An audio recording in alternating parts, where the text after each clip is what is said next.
Ang isa po sa mga tumutol doon sa 2 buwan na suspension po ni Congressman Kiko Barzaga ay nasa studio po natin. Walang iba kundi si 4th District ng Quezon City, Congressman Jesus Bong Suntay. Congressman, magandang gabi. Admar Vilando, Almar Forzuelo dito sa SMNI. Welcome muli. Welcome back. Thank you very much, Almar. Maraming salamat sa imbitasyon na ibinigay niyo sa akin para makasama kayo dito sa inyong programa. Opo, balikan lang natin yung pangyayari. Kayo po ay matagal na rin na naging mambabatas sa congressman, no? Kinakatawan po ninyo dyan sa lungsod po ng Quezon. Kamusta po itong ganitong klase po ng sitwasyon? Siguro sa mga nakalipas na mga congresses ay walang ganito ba? Dahil hindi pa uso yung internet noon. Ngayon kasi parang nauso na yung internet, mas napapadaling maipakalat yung mga saloobin. Your thoughts on this, Congressman? Well, I was a member of the 18th Congress noong 2019 to 2022. Pero sa kasawiyang palad, during that time, that was yung COVID pandemic. So almost 2 years na may lockdown at kami sa Kongreso, ano kami noon walang online yung mga session. There were only a few members of Congress na who would go to session para doon sa face-to-face. Isa tayo doon. So, bagamat during that time, malaya naman lahat na nakakapagsalita ng kanilang mga saloloobin, you know, because that's part of your responsibility as a member of Congress. In fact, ang mga tao elects you to become their voice in Congress. And kaya nga para sa akin, napaka-importanting mapangalagaan yan. Isa yan sa fundamental right ng tao, protected under the Bill of Rights sa ating konstitusyon. Opo. So kayo naniniwala na yung kanyang mga opinyon na saloobin, na hindi lang dyan po sa plenaryo, nababanggit sa social media rin, ito'y boses din ng kanyang mga constituents. Kumbaga, dahil siya ay personalidad, dahil siya ay kinatawan, congressman, mas napaparinig sa pangkalahatan ang boses ng tao-bayan. Well, Admar, totoo yun whatever he has echoed, I believe, as I mentioned, he echoed it because siguro yun yung general sentiments ng constituency niya o nung mga ating mga kababayan Pilipino. And siguro, hindi lang siguro nagustuhan ng mga ibang mga kasapi ng kapulungan, ng mababang kapulungan, is that the manner that he has expressed his opinion. Pero kung makikita mo si Congressman Barzaga belongs to the Gen Z. Ganun, I think mostly ganun talaga yung the way they express themselves. Opo. Dyan po sa Kongreso, sa Kamara po, Congressman, pag may mga ganito bang mga usapin, pwede bang hamunin ko siya sa debate na lang dyan sa plenaryo? Pwede ko ba siyang i-call out at magdebate doon na lang para at least maipahayag yung side ng Kamara, maipahayag din kung ano ba yung tinutungtungan itong si Congressman Kiko Barzaga at doon maglatagan na lang ng kanilang mga punto dahil malimit naman nating naririnig dyan ang mga debate? Yeah, Admar. In fact, the plenary hall during session would be the best venue para magkaroon ng diskurso, palitan ng opinion at mapagdebatihan yung mga issues na bumabagabag sa ating lipunan. Kaya nga ako, I do not believe na dapat natin kitilin na magsalita yung mga tao. There is, lagi nga natin sinasabi, freedom of speech and of expression is a fundamental right which has to be protected. Diba? Maaaring hindi natin nagugustuhan the manner that he expresses himself, maaaring uncomfortable, but precisely, mas kailangan natin maprotektahan yung karapatan ng tao. We don't protect freedom of expression not only because it's comfortable, not only because it's agreeable, but more so, dapat when it is uncomfortable, when it is unpalatable, mas lalo natin dapat maprotektahan yan because yan yung essence ng democracy. Without freedom of speech and expression, then wala tayong democracy. Opo. Nagkomento rin si Congressman Kiko Barzaga after niyang masuspend nga na hindi ethical daw, as per ng pahayag ng mga nakararami dyan sa Kamara, yung kanyang mga sinasabi. Pero hindi naman sinabi na hindi totoo yung kanyang sinabi.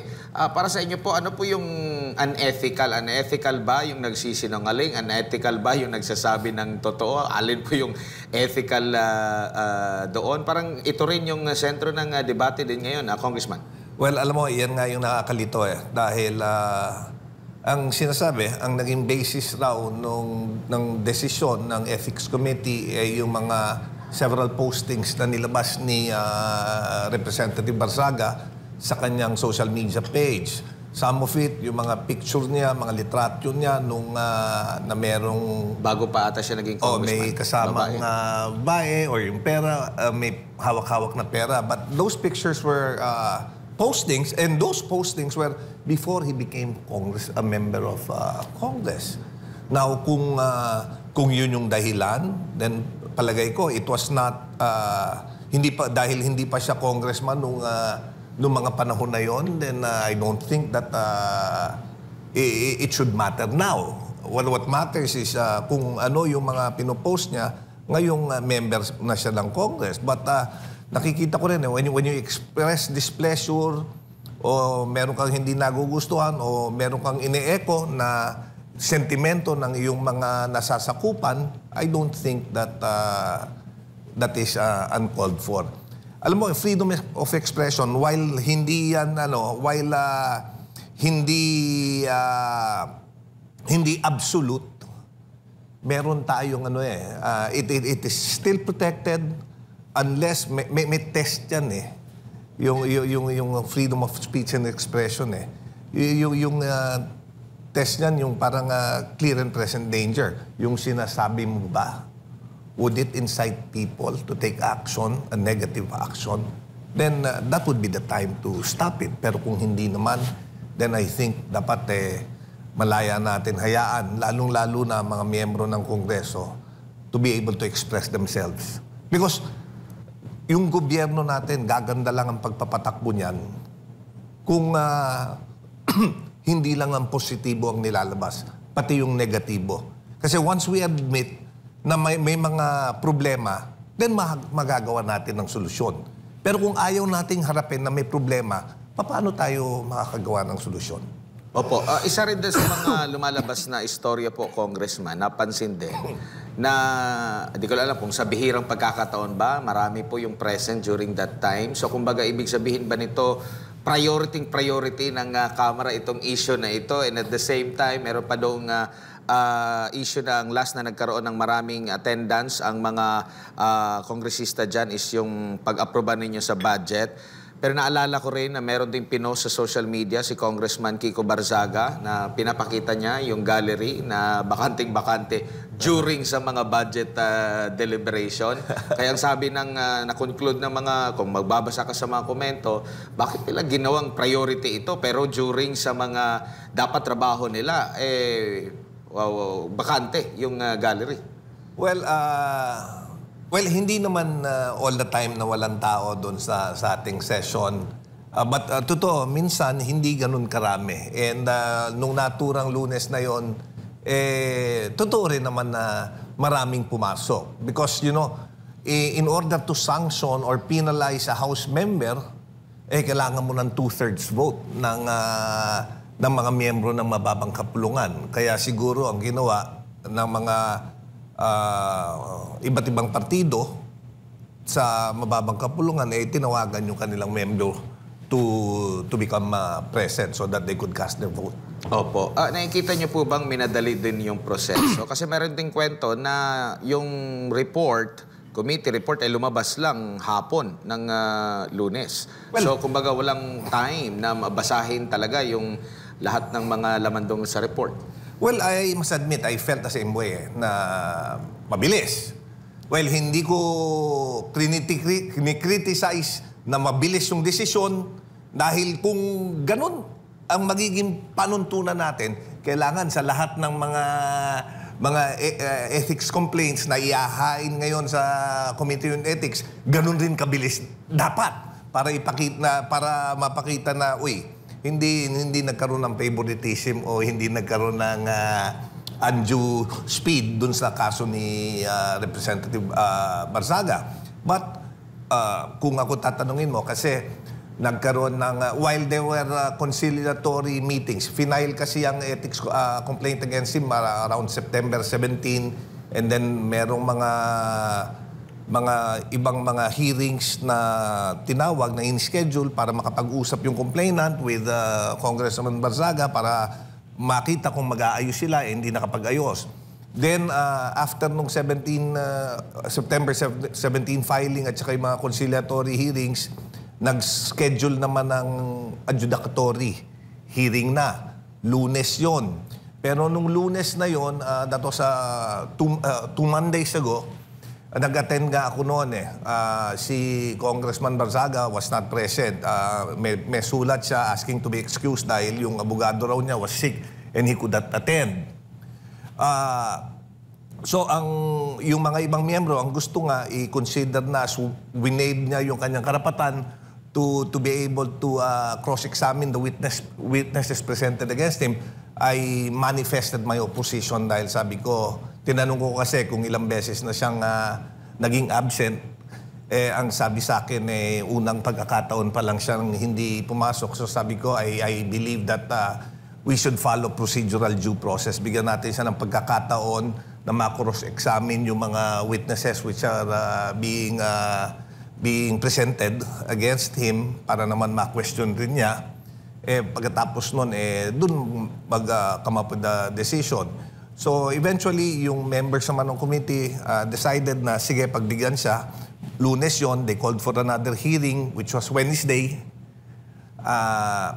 So nung Wednesday, biglang nagkaroon ng hearing. Tapos nagulat na lang rin ako nung Monday, meron ng desisyon. So kung tatanungin mo, mabilis ba?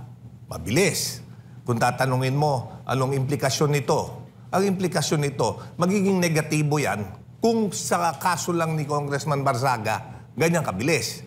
Pero kung mula ngayon, hanggang sa mga susunod na mga may magpa-file ng ethics complaint, ganyan din kabilis yung desisyon, then maganda yan. Dahil ibig sabihin yan, mabilis nang kumilos ang ating kapulungan. Bago lang si Partner Almar, marami bang nakapending doon sa komite ng ethics? You know, hindi ko alam kung ilan ang nakapag-file ng ethics complaint. Si Congressman Leviste, meron siyang mga sinasite about yung kay Congressman Gadjola na complaint na dapat raw imbestigahan. Hindi ko naman alam kung nag-file naman din siya ng complaint para maimbestigahan ng ethics committee. So, with regards to kung ilan ang naka-file, I don't know. I will have to ask the chairperson of the ethics committee. Yan, sir, magandang gabi. Si Almar po ito. Medyo maiba lang po ako ng konti kasi meron na po kayong ilang mga bills na na-file po sa Kongreso at isa po dito yung nakatutok sa food security, which is ito po yung isa sa mga pangunahing problema ngayon dito sa ating bansa. So sir, para lang sa kalaban ng ating mga kababayan, kumusta po yung food security natin ngayon sa kasalukuyang administrasyon, sir? Well, of course, maraming nakaka-apekto sa ating food security dahil tayo, while we were supposed to be an agricultural company, net importer tayo instead of maging exporter ng agricultural goods. Lahat kinaangkat natin. Alam naman natin, ang bigas, inaangkat natin. Ang sibuyas, ang inaangkat natin. Bawang, halos lahat na ng mga gulay, karamihan sa gulay, inaangkat natin lahat yan. So, napakalaki pa naman ang populasyon natin. So if it is stable, merong mga paghahanda na kailangan gawin. Kanina lang, napag-alaman ko, merong kakulangan sa manok. Ang manok ngayon is in low supply. So that is something that kailangan paghandaan ng gobyerno. Kaya nga, nung nag-file ako ng House Bill, especially with regards to yung na may kinalaman din sa food security, yung ating mga food bank, kasi madaming mga pagkain na galing sa mga manufacturer, mga restaurant, that goes to waste. Yung mga hindi nabenta na kinabukasan, tinatapon na lang. Ang gusto natin is to be able to have a food bank na na minamanage at nire-regulate ng gobyerno para matiyak na safe pa rin to for consumption at maibigay natin doon sa mga ibang mga kababayan natin na nangangailangan. Prices naman, relatively, magpapasko, prices are still stable, mga bilihin, but meron lang unti-unting tumataas at meron rin mga produkto na kulang, kagaya nga ng manok at sinasabi ni Secretary Kiko Laurel, yung galunggong raw is in low supply, kaya mataas raw ang presyo rin ngayon. So isa sa mga nag-contribute or yung kumbaga parang dihado tayo dito sa ating food security, itong kumukonting bilang ng mga magsasaka kasi nga yung parang ang pinaka range ngayon ng mga magsasaka is nasa mga 50 years old. So walang naiinggan yung mga kabataan na magpunta dito sa agriculture. Paano po natin to masusolusyonan yung problema na to, sir? Alam mo, that is the very sad state of the agricultural sector. Napakadaming tao ang ayaw na talagang magsaka, especially with yung mga bata ngayon dahil sa sobrang liit ng kinikita ng ating farmers. Hindi tulad sa ibang bansa, if you go to the United States, if you go to Japan, yung mga farmers, yan yung mga kumikita eh. Pero dito sa atin, ang mga kumikita lang, puro middleman. Ang masakit pa nito, kagaya ano yung problema natin sa bigas. Ang mga rice farmers natin, walang kapital. So during the planting season, mangungutang yan. Mangungutang para pambili ng binhi, pambili ng fertilizer at para dun sa sustenance ng kanilang pamilya during the planting season. Pagdating ng harvest season, ang gagawin naman, dahil wala naman silang pera para maipamil yung mga palay, sisingilin ngayon sila ng mga pinag-utangan nila na mga para makapagtanim sila.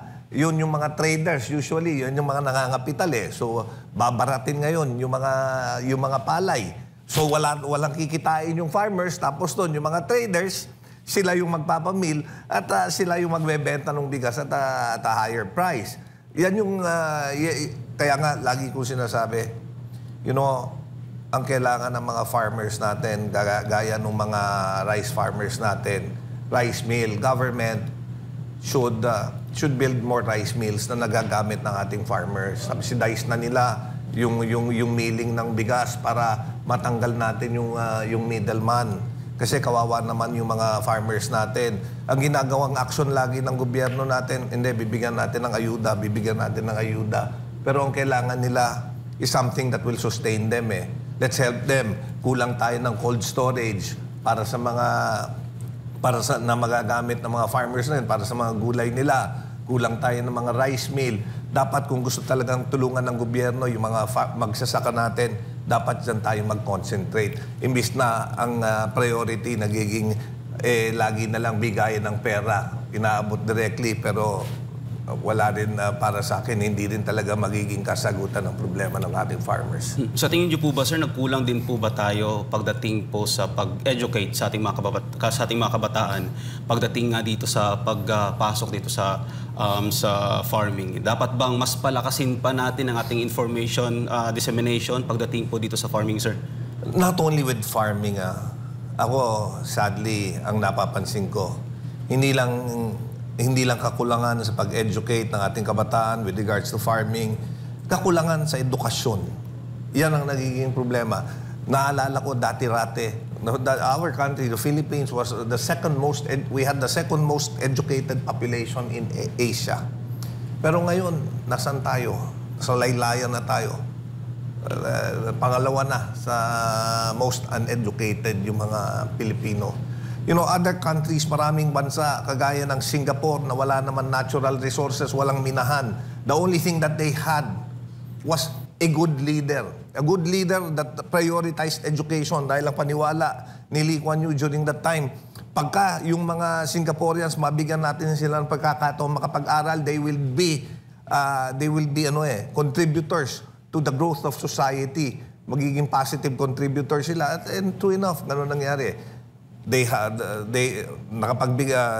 Singaporeans are very educated people at lahat sila are now contributing to the betterment of Singapore.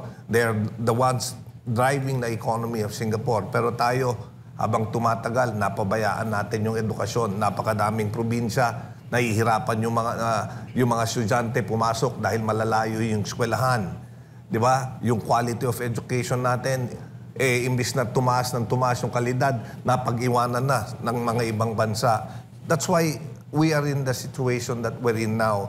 And hopefully, makapag-refocus ang gobyerno. Ako, natutuwa ako dahil dun sa nangyaring mga kontrobersiya ng pag-allocate ng budget diyan sa mga flood control, sa mga ghost project, ngayon nagkaroon ng reaksyon doon sa amin sa Kongreso.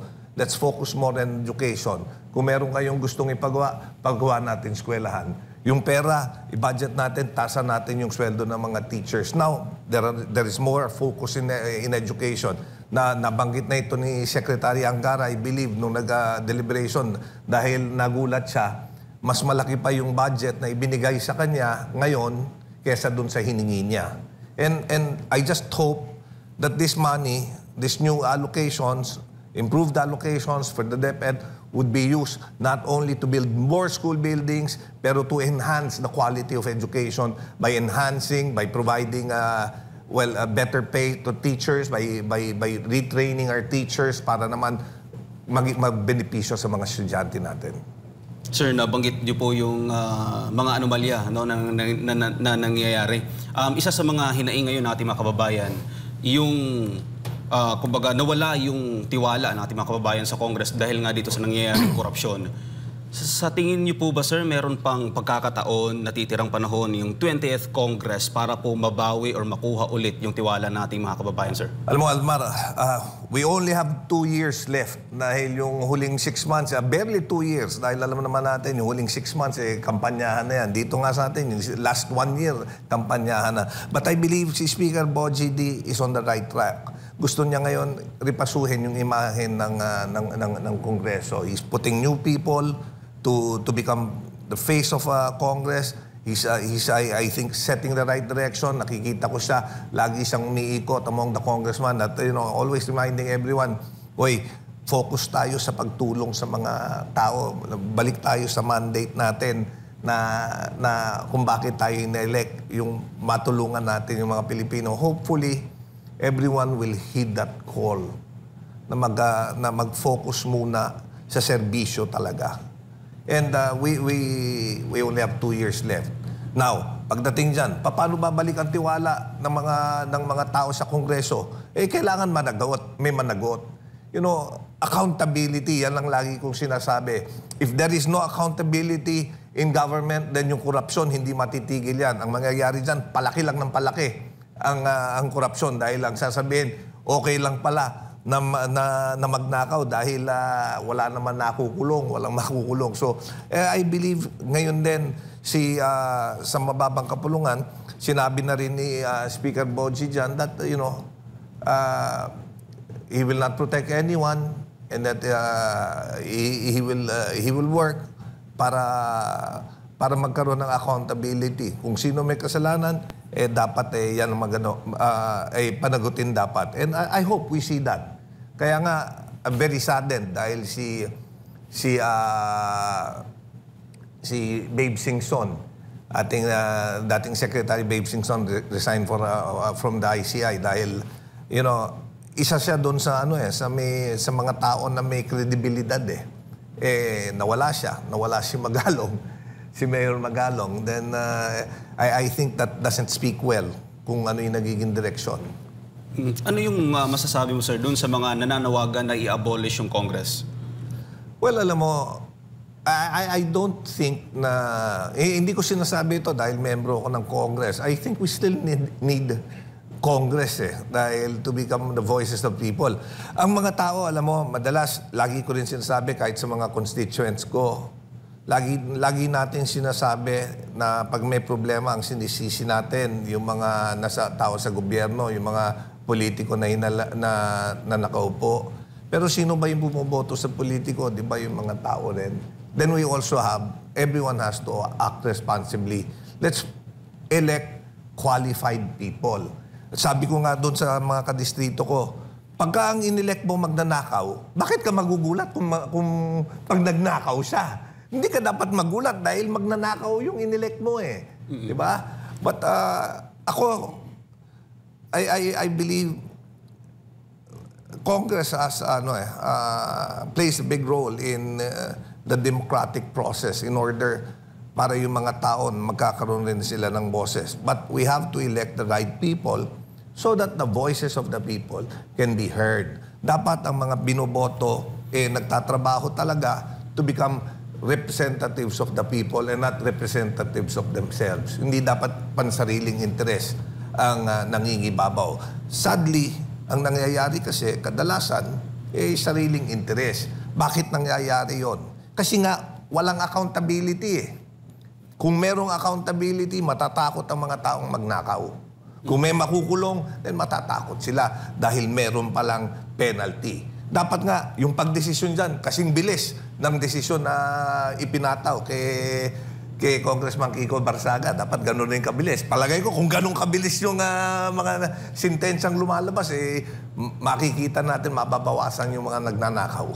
Sir, last na lang bago ko ibalik kay Admar. Ano yung pakiramdam, sir, na membro po kayo ng 20th Congress na sad to say hindi pinagkakatiwalaan ng marami sa ating mga kababayan ngayon? Well, it's siyempre nakakalungkot dahil na-generalize yung Kongreso eh. In fact, madami sa mga kasamahan namin sa Kongreso ang low moral. Marami naman magagaling na kongresista, pero nadadamay sila doon sa mga aksyon ng mga ibang tao na talagang sinamantala yung kanilang posisyon. And I believe, para magbalik ang tiwala ng mga tao, which would have a positive effect, hindi lang sa tao, pero kami na rin, sa amin, para mabalik yung pride as being a member of Congress, then everyone should join together and do the right thing. Let's speak up for what is wrong. Pagka nakita natin may mali, huwag tayong matakot magsalita. Opo, Congressman, balikan ko lang yung sa budget. Itong 2025 budget, maraming nagsasabi pinakakurap, maraming anomalya, kontrobersyal yung budget sa 2025. Well, meron ng pag-question dyan sa Korte Suprema, kabilang din yan sa napag-uusapan sa investigasyon sa mga flood control projects. Now, dito tayo sa 2026 budget. Ano po ang assessment niyo po dyan? Dapat pa ba? Meron pa bang dapat na pagtuunan ng pansin? Kasi marami pa pong hihimay po dyan, lalo na sa pinakahuli niyan, ang opisina po ng Pangulo, yung pinaka-last say, meron ba kayong nakikitang anomalya or dapat na i-veto or dapat na Congressman? Well, Admar, kagaya ng sinabi mo, the 2025 budget was talagang most corrupt. I think most of the Filipino agrees. At nakita natin, dati nung sinasabing most corrupt budget yan, tinatanggi pa. Sinasabi lang, hindi. Pero ngayon, nakita natin, napakadami pala talagang anomalya. Ngayon, sang-ayon na siguro lahat na talagang naging most corrupt yan dahil sa dami ng laki ng kinita ng mga ibang tao. Now, itong 2026 budget, nakita naman namin na it became more transparent sa mga members. Now, ang kailangan lang mangyari during the BICAM is for it to be open. Hindi dapat closed door yan. Yung mga minutes, let's present it to everyone. Let's allow everyone to know kung anong mga changes ang ginawa.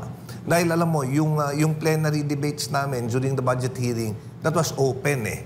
Pero that was open to everyone. Pero kung papalitan mo kung ano yung mga pinagdebatihan na natin during plenary debates, nung hinihiring namin yung kinukonsidera namin yung budget, kung mapapalitan yan during the BICAM at walang may alam kung ano yung naipalit, then magkakaroon na naman ng problema.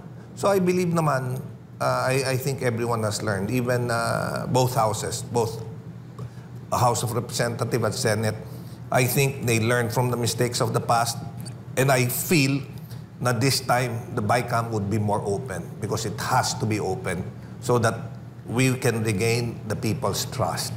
And yun rin yung sinabi naman ni Speaker Boji. Sabi niya ganyan, he wants the BICAM to be open at gusto niya malaman ng tao kung merong mga changes na ginawa o isinulong dyan BICAM. Opo. Siguro bilang panghuli na lang, Congressman, mensahe niyo po sa ating mga kababayan ngayon, lalo na papalapit na po yung araw ng Kapaskuhan, maliban dito sa issue ng korupsyon, naging sentro din ng debate sa social media, yung 500 peso ng Noche Buena, kung ano-ano pa. Last message na lang po, Congressman. Well, sa ating mga kababayan, mga kapwa Pilipino, naiintindihan ko kung ang pakiramdam ng lahat kung nawawalan tayo ng tiwala sa gobyerno, naiintindihan ko dahil sa mga nangyayari. But I hope we do not lose hope dahil lalong-lalo na for our country. Now, kung binabantayan lang natin, bantayan po natin lahat ng ating inalal na opisyal. If we want them to perform, then let us all make them accountable. Yan rin yung lagi kong sinasabi sa mga constituent ko. Bantayan nyo rin ako. Pag may mali akong ginagawa, then call me out. Kasi pagka mananahimik tayo, then hindi makukorek yung mga mistakes na yan. We should learn to love this country. Pagka ako naiimbitahan sa mga pagpupulong ng mga PTA, SPTA, lagi kong pinapaalala sa mga kaguruan, ituro rin natin yung pagmamahal sa bansa, sa mga kabataan. Dahil pag mahal natin yung bansa, then gugustuhin nating umasenso ito, then gugustuhin natin gawin kung ano yung tama. Sa ating mga kababayan, bantayan natin lahat ng ating elected officials. Huwag tayong matakot to call them out pag may maling ginagawa. Because that is the only way that na may aayos natin yung galaw, yung kilos ng bawat isang bawat isang naninilbihan sa ating bansa. So sa pagdating ng Kapaskuhan, I just want to wish everyone a Merry Christmas. There is still hope. There is still hope, pero kailangan sama-sama po tayong lahat.